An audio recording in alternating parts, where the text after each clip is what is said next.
What's up, guys? This is Demi, and once again I'm here with your future king for some more Drunken Ramblings. Hey, what's up? Yeah. So, last video got cut off because, well, part 1 got cut off because apparently my camera can't record more than 33 minutes of video at a time. And if I had Wi-Fi or better signal here, I would just do this as a live broadcast on YouNow. But that was awesome.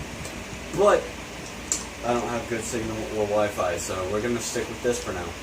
So last video we left off on weapons of choice based on the GTA wheel of weapons. We have pistols, semi-auto, or we have pistols, submachine guns, assault rifles, sniper rifles, knives and shit, shotguns, and specialty weapons and explosives.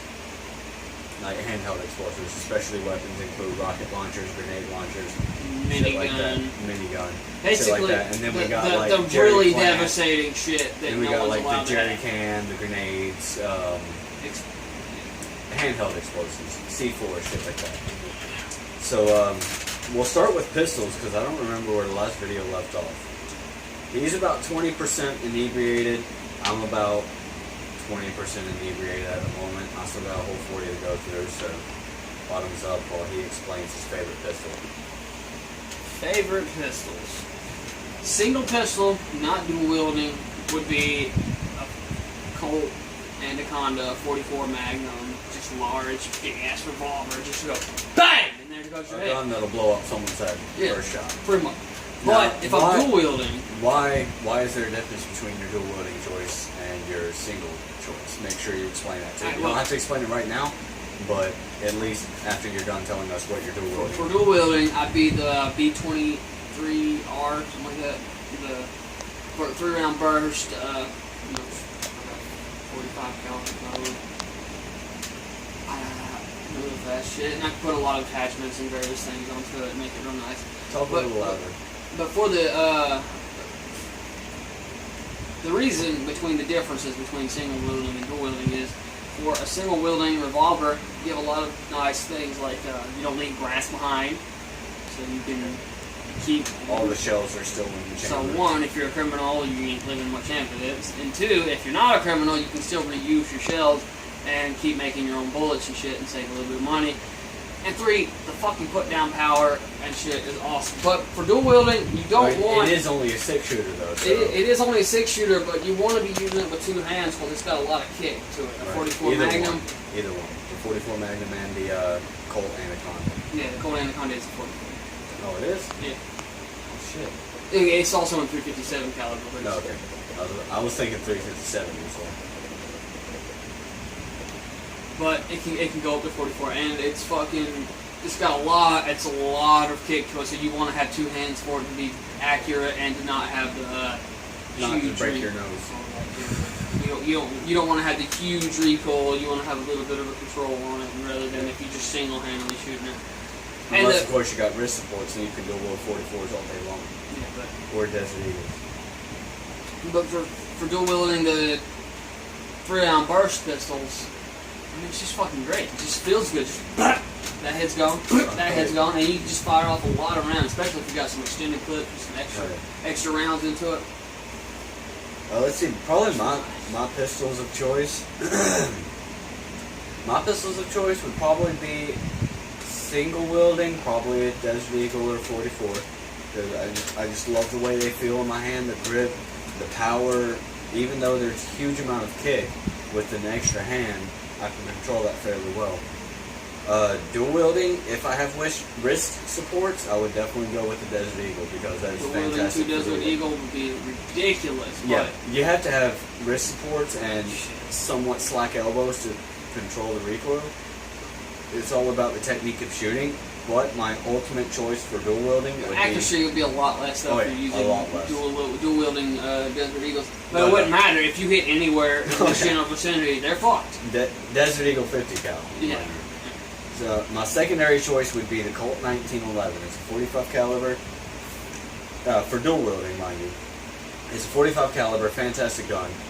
Smooth operation, hardly ever jams, very reliable gun. First off, Colts in general are very reliable guns. That makes But nice. it'd be either that or the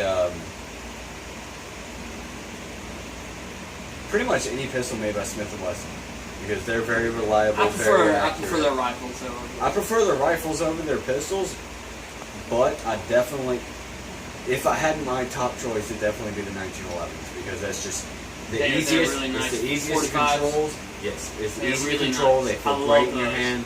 But the BR-23 is just my thing. I like the way I they would spray. use the BR-23, but probably not dual They wielding. run out of fucking ammo a little fast. Probably not dual wielding, simply That's the because I only have problem. that extra hand to hold a mag. If I can control the recoil with one hand, but also firing The only way I'd be rounds able at to one dual time, wield the recoil is anything at all is if I had some sort of speed loading rig where I could load them without having to just put one down or whatever. clips taped together, just flip them. No, even that, I still have to put one down. I'd have to have something where I could just, like the fucking Tomb Raider, get up. Yeah. It had. I'd have to have something where I could reload them faster because they won't work otherwise for dual wielding. And of course, with 3-round bursts, you have to run out of ammo completely before you reload. Otherwise, you're wasting 2 rounds. Because you'll have one in the chamber, but you're wasting the 2 that you drop to just clip and start shooting again. You're wasting 2 shots. So now, if there was some way you could switch pistols between 3-round burst and semi-auto, that'd be fantastic. Because then you could just, when you get down to, if you keep tracking your head and get down to the last 3, just pop, pop, pop, pop, pop, clip, and then switch it back to 3-round burst, and you're good. But that's not possible just yet. Switching fire on a pistol is just not possible, except in Call of Duty.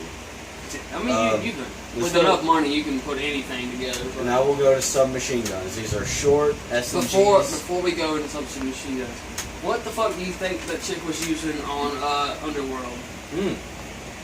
Those were pistols. probably, I'd say those were probably Cap 40s or the BMRs. They didn't look like Cap 40s. They didn't look like Cap 40s, but it's a movie, so naturally it's not going to be 100% accurate. They looked more like 45s, but they were fucking fully auto, or at least Yeah, well, they were crazy. they were fully auto. Yeah. They were fully auto.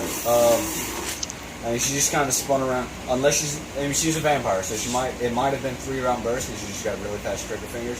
Just, but I mean, you never know. It could have been just some gun made up for the vampire world or whatever. Yeah. It could have been anything. It could have been a wooden mold of a gun that looked kind of cool, and then they just added the special effects to make it shoot. You never know. But I'd say if it were a real gun, just firing blanks, I'd say it was probably either a BMR or a Cap 40. Because Cap 40s are 45 caliber. Definitely wasn't but a Cap 40. They didn't look like it. They have to. But put it didn't really give a whole lot of close-ups on the gun. The way that they were not that big. They were wide. The Cap 40s are really wide. And more tall than wide. Well, that's what I meant. Right. When I think the barrel itself is really fucking tall. SMGs. I know for guns. sure we did SMGs last time because I remember talking about the Uzi, but I'm pretty sure we did, but it might have been in the second video. I never uploaded the second video. okay. So I will go into it anyways. The Uzi, the smallest possible mini Uzi is my preferred SMG because their fire rate and accuracy goes up the smaller the Uzi gets, which is crazy, but it's fucking awesome. It's kind of ridiculous. The smaller they get, You would the think the faster they smaller shoot barrel- and the more accurate they are. You would think the smaller the barrel, the less accurate, because it doesn't have that much that length Yeah. to travel to keep it in a straight line. But But no, they're crazy accurate. They've got great rate of fire. They're pretty reliable. They have some complications with jamming. I'm too drunk to say complications. They have some complications with jamming, but they really don't have a whole lot of issue with that. They don't jam often, and when they do, they're fairly Israeli made easy. weapons are really fucking Oh, yeah. good. That's why They're we've fairly already- easy to clear too, though. Even if they do jam. Have you seen the one, the attachment you can attach to an Uzi that goes around the fucking corners and shit? Yeah. That shit Just is fucking crazy. flip, and it's got a little screen on it so you can see, and then just That's they're dead. insane. It's Just ridiculous. around the corner shooting It's motherfuckers. ridiculous how far technology has come, even with weapons. I mean, you've got nukes, you've got Uzis that can don't see even around count. corners. Don't even count nukes because no one will ever shoot them things. Yeah. The first person who's stupid enough to do it will be gone in an instant. First person that's stupid enough to do it will be single-handedly responsible for destroying the world because we've got so much instant response. Every country has instant response. If one nuke flies off, every fucking country in the world will shoot at that whoever shot that. They don't have to because they're on automated sentry response. So as soon as one nuke goes up, every country in the world has an auto sentry response. Every country that has nukes, mind you, has an auto sentry response. And as soon as that nuke is launched, all our nukes go to that country. And that country now, unless it's China, because they got some ICBMs, intercontinental ballistic missiles. They go up and over the continent that they're shooting at, it explodes and sends out a bunch of miniature missiles and just lays waste. But we won't include nukes because that's way too overpowered to even consider in this.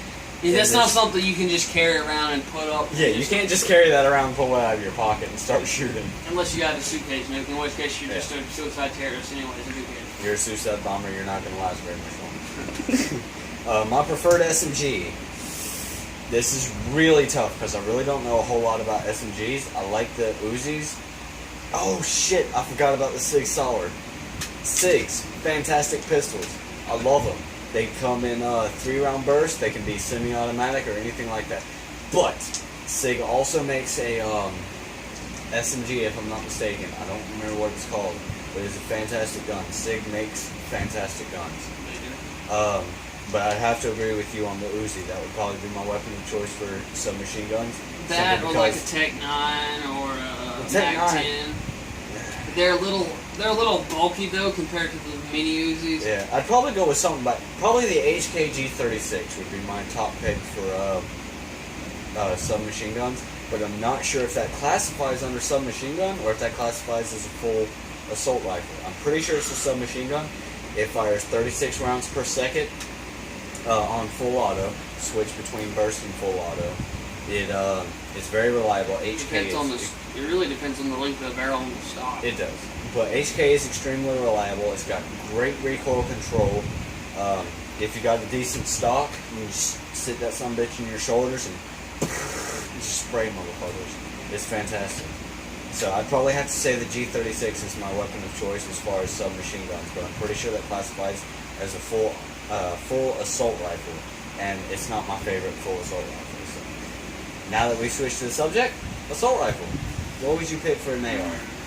Assault rifle. That's a hard choice. There's a lot of good assault rifles out there. If I was just gonna single shoot an assault rifle. Last time I said the fucking Tommy guns.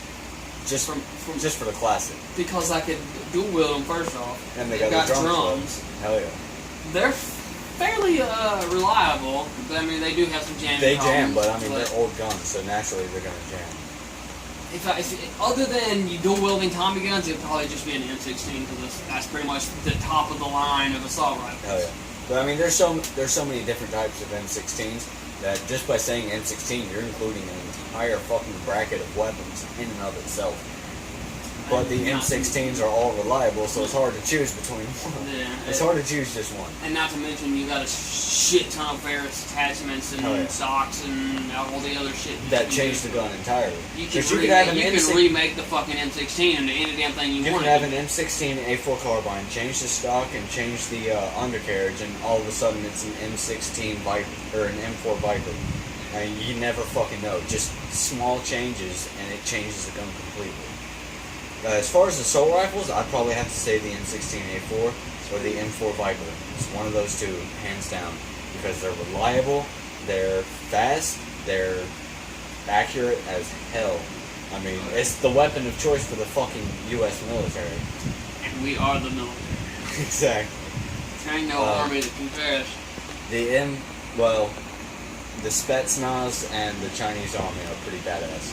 They've got... Like, our Marines are third in the world as far as army. China is second, and the Russian Spetsnaz is number one. Mostly China and Russia China and Russia, they have less stipulation on what you can and cannot do to your soldiers to train them. Yeah. So they can make I said, they're only top 1 and 2 simply because a lot of soldiers don't survive it. They don't have as many laws telling them that they can't do bullshit.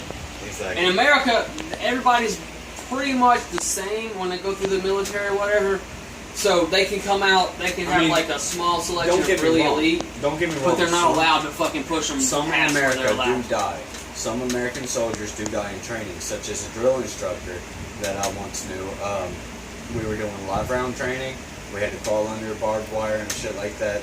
And some dude was crying over, cuddled up in the fetal position because he couldn't handle the stress and all that shit. Couldn't handle the bullets whizzing inches above his head. And right before it, the drill instructor specifically stated, do not stand up, whatever you do, because you will die. Drill instructor stood up. Drill instructor stood up to yell at this motherfucker and got killed. It was funny as hell. It really wasn't. It was awful. But that wasn't our platoon. I just heard about it secondhand. Every one of them motherfuckers got reassigned to a different platoon and had to start over. But before we go into sniper rifles, which will be the next bracket, I'm going to make a new bracket and say marksman rifles. There's a small difference between sniper rifles and marksman rifles, but I think my preference on sniper rifles, I have two preferences on sniper rifles, and one of them really classifies as a marksman rifle more than anything. Marksman rifles are classified as anything that's single shot. It doesn't have the capability for 3-round burst. Or why are you staring at the camera like they're a bunch of assholes? Quit that. They're awesome. Our viewers are awesome. Remember this. But anyway, marksman rifles are pretty much anything that's just single, semi-auto capability or bolt action, but without the range of a sniper rifle. It doesn't have as much range, and also probably doesn't have as good optics. Right. What would you pick? Something with I have no idea if you uploaded this last time, but last time I said my marksman rifle would be just a straight up fucking I'm sure it made its way into the last video. my brain just died for a second. Lever action.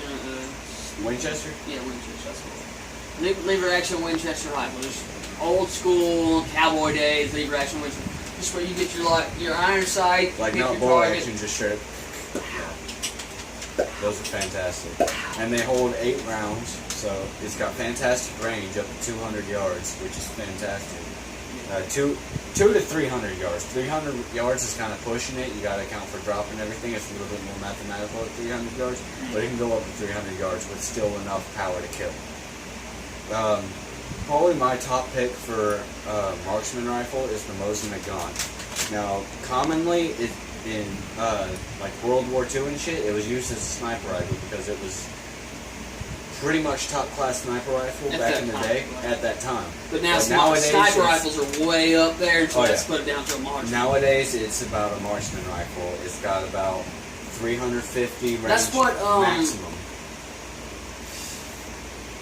The movie Behind Enemy Lines, I forget what his name was, something.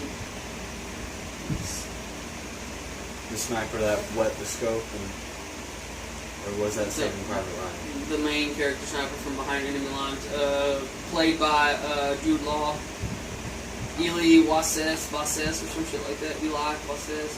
He was one of those. It's a great Russian-made gun. Definitely comparable to the Dragunov as far as sniper rifles back in the day. The Dragunov had a bit more range, but a little less accuracy.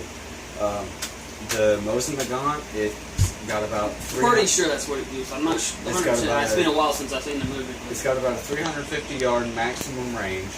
That's 50 yards more than even the Winchester lever action. But it's also got scope, which I prefer. It's amazingly accurate. The only problem with it is it's extremely loud. And even... I'm pretty sure no Mosin Nagant, except maybe the more modern ones, are fitted for a suppressor, but even if they are, it's still a really loud gun. That's the biggest drawback. It's got incredible recoil. I mean, it'll shove your shoulder out of socket if you ain't holding it right. It's got insane recoil. It's loud as fuck, but it's accurate as hell, and it's reliable as fuck. It's bolt action, so, I mean, any jams is your own fucking fault. And if you can't operate a gun without jamming it, if you can't operate a bolt action without jamming it, put the guns down. I mean, honest, put it down. If you're using a marksman type rifle anyways, you're not going to be sitting in a regular sniping nest. You're going to be moving forward, but you're going to be at a range where you have the advantage. You're going to be high up and coming down a hill or some shit and just taking off motherfuckers before they can start spraying at you. It's not really for backline combat, it's more midline combat. You're not at the front line spraying enemies, but you're at a range where you're still effective, but fairly safe from danger because, I mean, anyone can be killed, even a sniper can be killed. No matter how far only away if they're going up another sniper, though. Right. But, I mean, even a sniper can be killed, but they're basically at the safest distance on the front line. Yeah. Somebody's like, oh, there's a sniper over there, let me just click, boom. Oh, there goes that nest. Exactly. He ain't there no more unless he moves. Right, so, Mosin the gun for me, and you said marksman rifle, the Winchester lever action. Oh, yeah. Oh, Mosin the gun. It shoots, if I'm not mistaken, 35 caliber rounds, I think. If I'm not mistaken, it shoots 35 caliber rounds, about the same as the lever action Winchester. It's got 50. I think the lever action probably uses 45. Depending on the age. Depending on the model. Yeah. But the early one shot 35s because that was like the biggest possible at the time. Also, honorable mention for marksman rifles, the musket. It's not really a marksman rifle per se, but back in the day it had some great power. It was top of the line, and even though the reload speed is atrocious, it also depended on the brand too. Yeah, but even though the reload speed was atrocious, some of the greatest guns of all time. I'm pretty sure some of the most accurate guns of all time have been muskets. The first musket that had grooves inside the barrel to make it more accurate was the Smith & Wesson. Yes. Smith & Wesson patented the grooves inside the barrel and sold it to other gun companies such as Heckler & Koch and which is where all our accuracy comes from. Whatever company owns Desert Eagle. If you don't know about guns, when a bullet exits the fucking whatever the fuck you call that. When the bullet exits the shell, it has little ridges, and inside the barrel are they're like a spinning spiral that goes down the barrel, and it causes the bullet to spin, which keeps cuts through the air better, keeps it going straight better. So it's not as affected by drop or wind. Right. It's still affected over long ranges. Basically makes it a very high-powered long-range drill. Right. It's faster. It sends it flying faster because there's less friction in the air. So it's not just thumping into something; it's spiraling into it and drilling it. And with a sharp point, it's very effective. With a hollow point, it's very destructive. You get bars. So the musket is the honorable mention simply because the little balls they had caused extreme infection if you did survive the shot itself. Very few doctors back in the day, muskets were fucking 50 cal. Hell yeah. I mean, little 50 caliber shots about that big. That's an eyeball coming at you at fucking 375 miles per second. An eyeball. Blowing giant holes in motherfuckers. An eyeball that's hard as steel. Blowing giant holes in motherfuckers.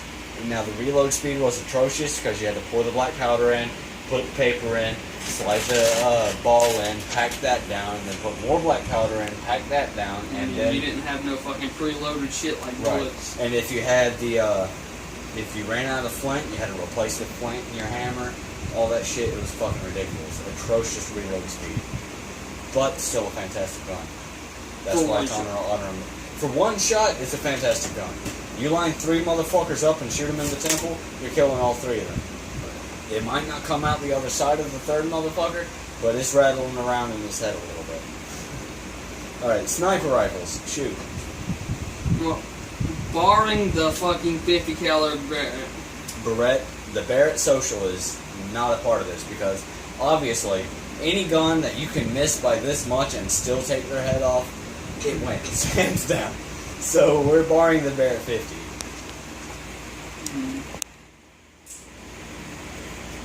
Probably have to be one of the more newer Russian models. So they specialize in sniping shit. The newer Dragunov is fantastic. I have to admit that. But as far as the number one, for me, I'd have to say it's the semi-auto HK PSG-1. German-made, reliable as fuck. And semi-automatic, 35 caliber. That's crazy for a sniper. Yeah. Semi-automatic.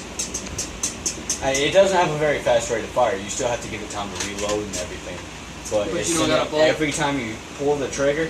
Now they have bolt action HK PSG ones. I think the semi-automatic I saw was modified in some way. But I've seen a semi-automatic. I owned a bolt action, but that was a long ass time ago. I ended up trading it for an RCP-90. RCP-90. That was my favorite fucking submachine gun. Damn it. RCP-90, favorite submachine gun. Dual wielding, less recoil, easy to reload. We'll really Anyway. take that. Anyway, We I won't. can't do that. We won't, but we'll It's a pretend like we fucking did.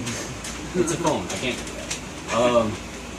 Sniper rifle, HK PSG-1, semi-automatic, 35 caliber. Semi-automatic capability, even if it must be modified to do so. 35 caliber. It's got a range of about 1,000 yards, which is a lot over half a mile, because I think 1,250 is a mile. 1,272. Don't ask me math. That's a mile. I block yards, out numbers. something like that. So. 1272, I believe. 1270. It's 1270. 1,270 yards is a mile. And the world record for a sniper shot is a mile, 1.5 miles, I think. It's further than that. No, it's 1.5 miles. It's further than it was a made mile. by a Canadian. It was made by a Canadian. 1.5 miles. It was done with a PSG-1. And it was... I saw that shit on it was a lot of math one of that had them to go through. Discovery Channel type of science things. Before that, no, it was 1.1 mile. Because the world record before that, before the Canadian did it, was in World War II. A shot a mile and killed somebody. That was the world record until, I want to say... I think the guy I was talking about had one of the records for a long time. Fucking Willie Vasquez or whatever. Something like that. I think that was a Canadian guy. He was a German or Russian. No. It was Anyway. World War II though. Anyway. Oh, then that was the 1 mile one. Because World War II was when the 1 mile. You not seen that movie Behind Enemy Lines? No. You need to see it. It's pretty good. I've seen Saving Private Ryan, and I've seen a little bit of Behind Enemy Lines. The Saving Private Ryan's okay, but I like My favorite part of Saving Private Ryan, extremely off topic, but dude gets shot in the head by a sniper shot, but he's got his helmet on. He takes his helmet off, looks at it, and goes, "Holy shit!" and then gets shot in the head. Yeah. Like, dude, what the fuck? You just got shot in the head, and standing in the same spot, took your helmet off. Yeah. Are you retarded? Pretty much. Never take your helmet off if you just got shot in the head standing where you are. I mean, at least get in clearly cover. there's somebody looking right at your fucking head shooting at you. Oh shit, I just got shot in the head. I'm gonna stand right here and take my helmet off. Dumbass. Anyway, sniper rifles. PSG-1 and Dragunov? Dragunov. More modern, not the old schools. Alright, so now, next up is knives. Knives. Knives. Blade weapons in general or just knives? We'll go with knives. Anything 12 inches and less. For knives? Blade is 12 inches and less because the standard issue K-bar is 12 inches. For knives, for dual-wielding knives, for knife combat, I want 3-inch curved blades with about 3-inch handle to 2 3-inch handles. Nice. Basically, knives that are designed for gutting deers that I'm going to use against people. Naturally. Just slice. But if I'm not dual wielding, a nice K-bar with a fucking hollow handle full of survival gear is always fucking nice to have. Just because anywhere you're at, you can use the shit inside the handle to keep yourself alive, and use the knife to kill whatever the fuck you need to kill. Or cut down whatever you need to cut down. Yeah. Knives. It is a huge fucking topic. I love Smith & Wesson knives. As far as dual wielding, I would love knives like Riddick had in the third movie. So, You 3-inch curved blades. You hold them like this, and they go up and then down around this way. Oh, okay. So like Osmos. Kind of, but instead of finger holes, it's a solid handle, and the blade comes up, and the back of the blade is like this, curves around your hand. They're fantastic. You can hold them in a reverse grip, and the blades are actually going this way. Hold them in a straight grip, and the blades are coming down. They're awesome. That would be my number one go-to for dual wielding if I could find some. I'm sure I can on Amazon, but they're probably not going to be. They're probably not going to be accurate. Like for mine, I'd like a little more curve, a slightly more ergonomic handle. Would And I want it would to the be blade fixed be on blade. the inside of the curve? Yeah. Okay. And I want it to be fixed blade, not fucking whatever the hell you call that.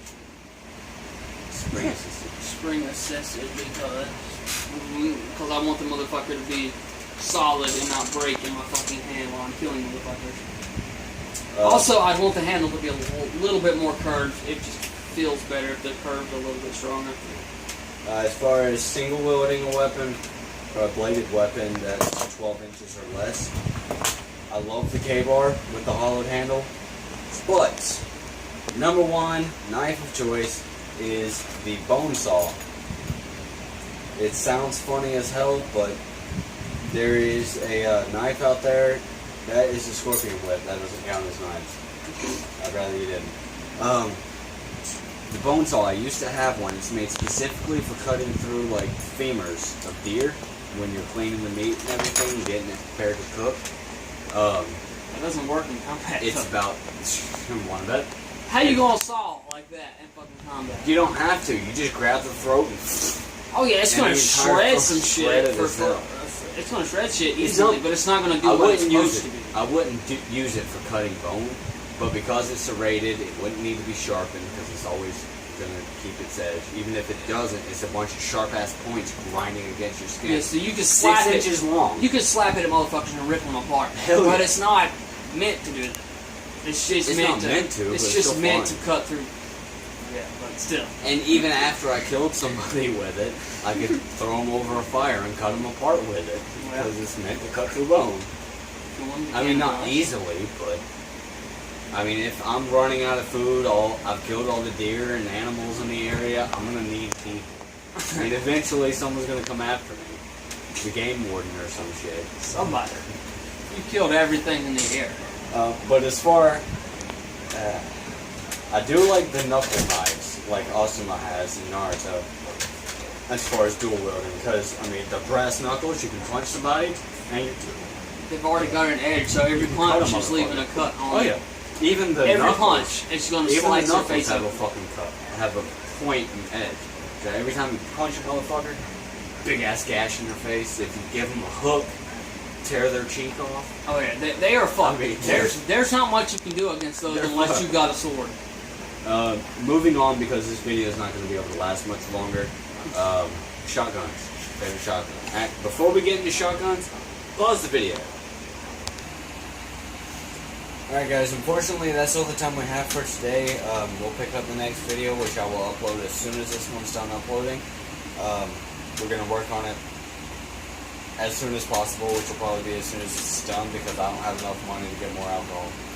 So, we'll make number 3 before I upload this, and then I'll upload this, and blah blah blah.